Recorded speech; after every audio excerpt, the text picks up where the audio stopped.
vous connaissez l'attachement des élus écologistes au projet ambitieux que met en place notre majorité concernant l'éducation à Paris.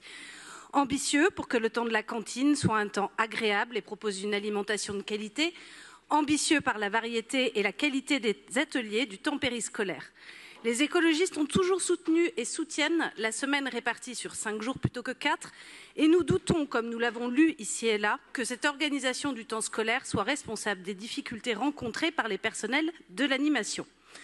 Ces difficultés qui ont conduit au dépôt d'un préavis de grève de 15 jours, quelles sont-elles ?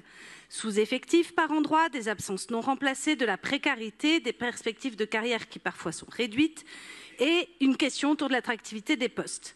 Elles expliquent les revendications de l'intersyndicale, des recrutements de titulaires, du personnel dédié et formé pour l'hygiène corporelle des enfants maternels, l'accès aux formations diplômantes de l'animation, l'augmentation de rémunération avec notamment l'octroi de la prime Ségur, des perspectives d'évolution de carrière et la contractualisation des vacataires.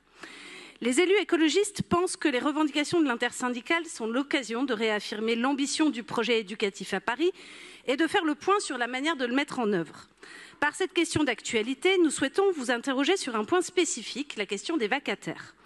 En effet, des centaines de postes sont occupés par des personnels vacataires. La définition de l'agent vacataire est claire, il est recruté pour accomplir une tâche précise et ponctuelle et n'a pas vocation à assurer un besoin permanent de l'administration.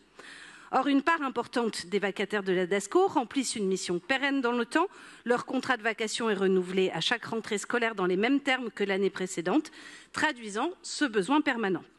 Depuis plus d'un an, nous savons, la ville mène un plan de déprécarisation. C'est pourquoi nous souhaitons donc en connaître l'avancée et les possibilités d'accélérer sa mise en œuvre.